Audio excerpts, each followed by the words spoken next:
Hello everyone, this is Sarah from Crafty Creatures, and today we are making our Northern Lights painting. So we will need our canvas panel, our paints, our paint brushes. We will also need 2 cups of water, one for clean water, one for washing our brushes. We'll need a pencil. Now we might need a small circle object to trace our moon in our top right corner, but you can also draw it freehand. I'm just using a little roll of tape. You can use a cup, you can use a circle tracer, or you can just draw it loose. Now I'm drawing very dark. I want you guys to try to draw a bit lighter. That way you can erase. We'll add a couple of hills along the bottom and just a couple straight lines for trees. We're not going to add any detail yet. We're going to paint in that detail. Now that's it for our drawing. So now we're going to move on to our painting step. And we're going to use our clean water, and we're actually going to water down some of our paint. So first we're going to start with some yellow, and we're going to add a little bit more than half the amount of water than our paint, and we're going to stir it together really well. This is going to help us to create a really nice watery paint that'll help make our nice Northern Lights effect. And we're just going to brush that on, kind of straight up and down, kind of zigzag like. We're just going to add 1 or 2 bands of this color. Now I'm doing my Northern Lights green, that's why I'm starting with yellow. You can do another color, but you're going to have to pick a different starting color. So if you want to do purple, you might want to start maybe with pink or red, or opposite. It's just to help create a nice light color to start with. Now we have to work fairly quick because we want our paint to still be nice and wet while we go on to the next step. We're going to repeat the same thing, but with some green this time instead of yellow. And again, we're mixing really well so that we have about half paint to water. And then we're just going to brush that along the edges, and again we're going to kind of zigzag straight up and down. These colors are going to start to bleed together, which is awesome. That's what we want. You see mine starting to bleed a little bit. And we'll actually add a little bit of our green coming off the ends of our band of yellow. And we'll do it along the top and any other bands of color you have. I would just stick to maybe 1 or 2, depending on what size you want your Northern Lights to be. If they're smaller, you might be able to fit 3, but you just don't want too many. Now I ran out of green, so I had to make a little bit more.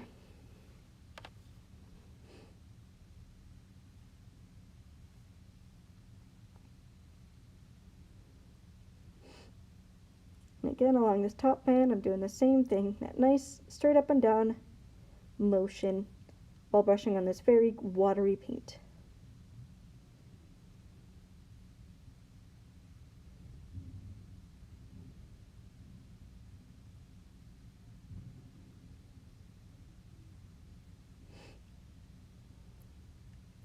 And for our next step, we're just going to take a clean, wet paintbrush, and we're just going to kind of blur and rub together those lines. See how I'm dragging my green through my yellow? Because it's all still very wet, this is going to make a really neat effect, and it's going to have some really nice light, bright colors. And we'll still see plenty of that yellow showing through. Now we're just going to use straight paint and even a bigger brush, and we're going to do some blue. And again, I'm kind of dragging my blue paintbrush into the green. This helps to blend it together, and it helps to create that nice lines that will help make our Northern Lights have that little bit more of a line effect. And of course, I'm doing all this while my watery paint is still quite wet. I don't want to let it dry and do this. It'll make it a little bit harder to get the look we're going for. Of course, I'm being very careful not to paint over my moon, because our moon is going to be a light color, so if we go over it with our blue, it's going to be a lot harder to cover it up. You can, it would just take several coats.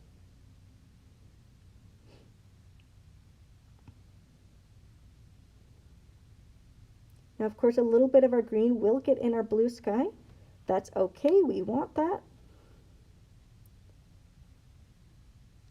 Again, it'll help create the glowy effect, because the northern lights do kind of create a glowy aura of color around themselves. If you need to switch to a smaller brush to get around your moon, do so. It makes it a lot easier. Kind of want to use the right size brush for the space. Now that I'm using a smaller brush, I'm dragging some more lines of blue down into my green.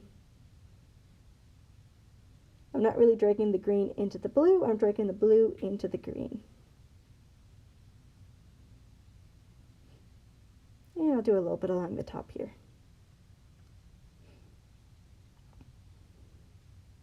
And we'll just fill in the rest of our sky.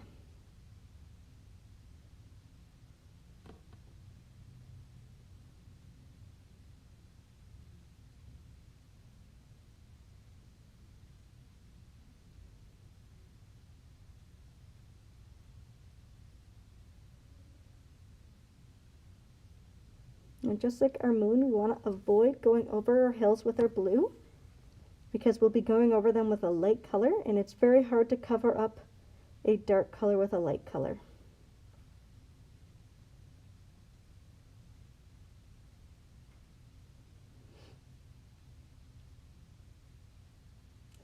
Going to clean our brushes really well because we're going to do a little bit of color mixing.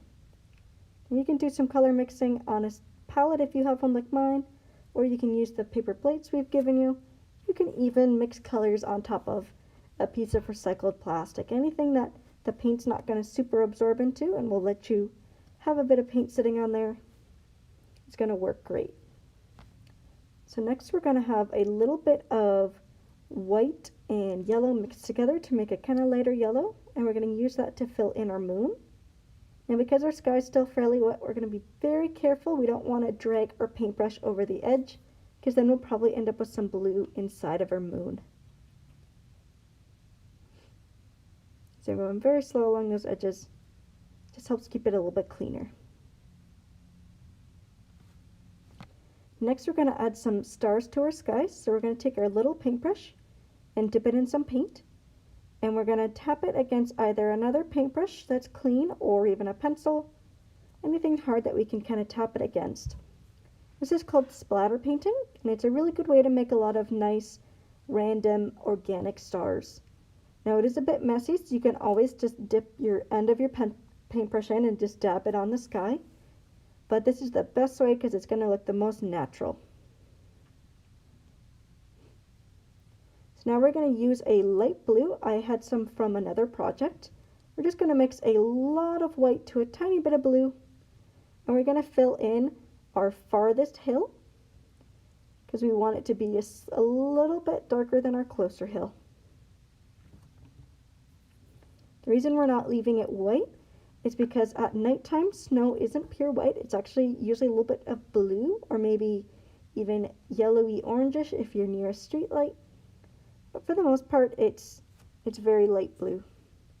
So once we filled in that first hill, that farther away hill, we're going to add even more white to make an even lighter shade. Or you can start fresh with just a bunch of white and just the tiniest bit of blue. And then we're going to fill in our bottom hill with this color. You can always test it on your canvas. If you put a little bit down and there's not really much difference between your far hill and your close hill, you can always, mix a little bit more, make it a little bit of a different shade. Or you can even add a tiny bit of blue to make it a darker shade and redo your far hill. You just want a little bit of difference between the two.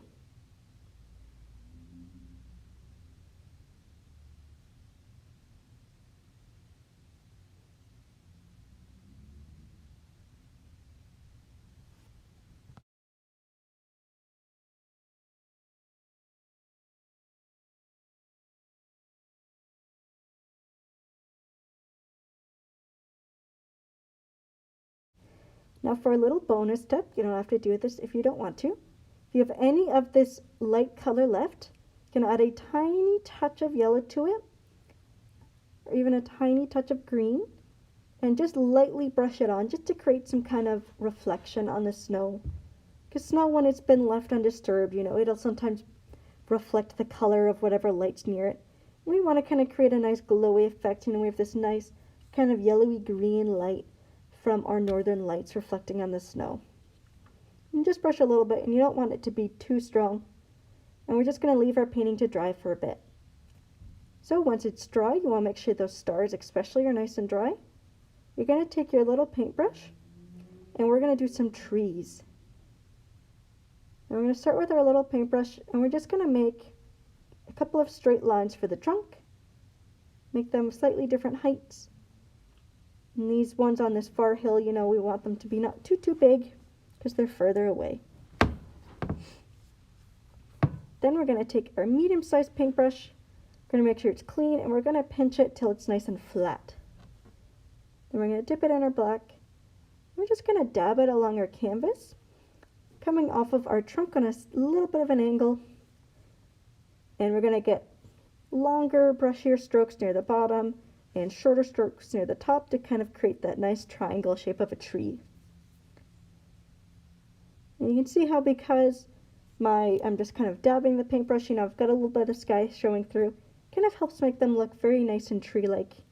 Now these are nice pine trees that we got here.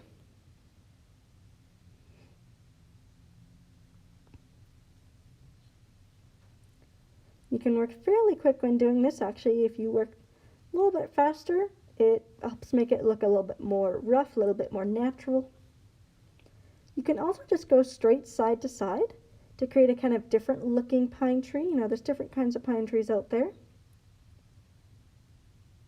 And again, you just want to be nice and brushy with this.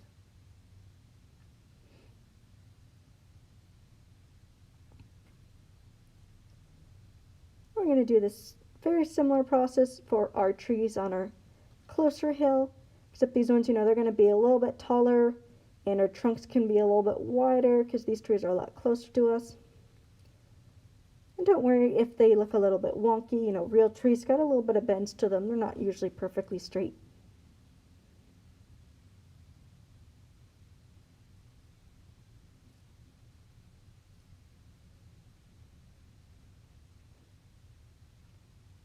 You want 2 or 3 or maybe even 4 of these closer trees.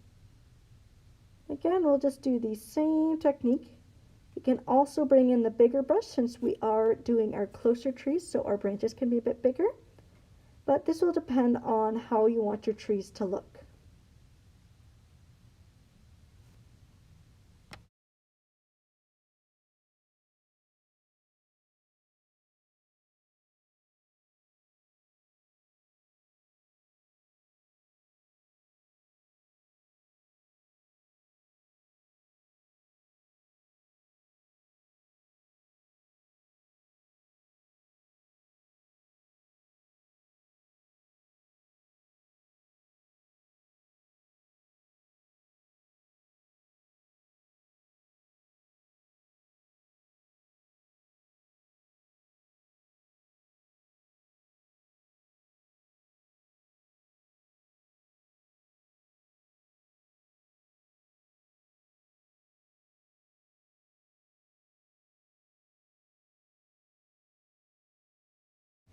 So now that we're done our trees, we can either leave our painting to dry for a bit, or we can just go straight on to this next step, as long as we do it carefully. We're just going to take our little paintbrush, and we're just going to start dabbing some little white blobs onto the tops of our branches to create some snow. Now I'm doing this while my paint is still wet, so I have to be very careful that I'm not pushing too far in. Otherwise my paint will start to turn gray. But if you have the time, you can also just let your black trees dry or dry fully before you do this next step. Just don't want to brush it on while that paint is still wet. Now this is a bonus. You don't have to add the snow. I find it just makes your picture look a little bit more realistic, and it's a nice technique to try practicing. I'm just kind of dabbing it on, making sure my paint is nice and thick. It just helps create a nice look. Now we're just going to add this to our close-up trees because our other trees are further back. You could do the back trees if you wanted, but I would actually use a light blue, just kind of like we did with the snow on our ground, just to help create the effect that those trees are further away. They're a little bit darker because they're not as close to us.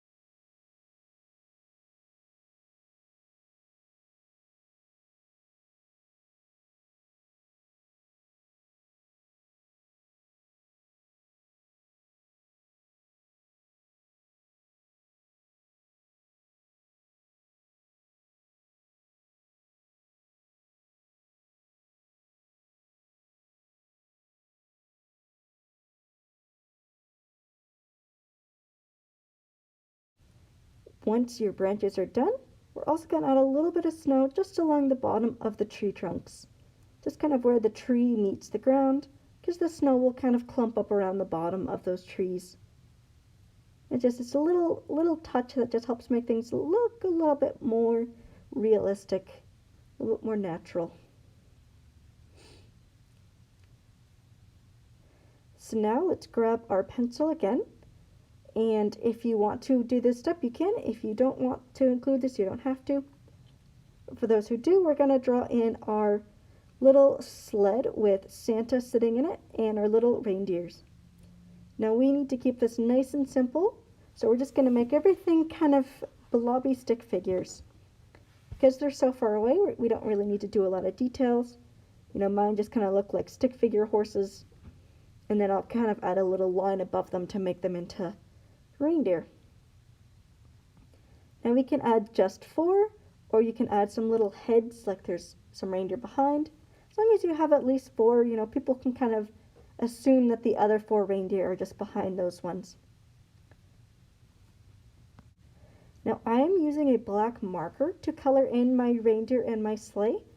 You can use paint, but it'll be very, very tricky to get things to be this small and detailed. You can also use a black pencil crayon, but I find a black marker works the best as long as your paint is completely dry underneath. I find it gives you a little bit more control, and it's nice and dark, so it'll stand out really nice against that light moon and our nice sky. So make sure you go over everything, and we'll just fill in our sled and Santa just completely as a silhouette. Same with our reindeer. We're not going to be super detailed. We're not going to color them in. We're just going to fill them in entirely with black. Just a nice little touch. Makes it into a Christmas painting instead of a winter painting. Don't forget to add the little lines for the harnesses of your reindeer, just so it doesn't look like they're just floating and not doing anything. They're just running across the sky instead of pulling a sled. You can also add kind of some little reindeers behind them or above them to make the full 8. But as long as you have 4, then that's good.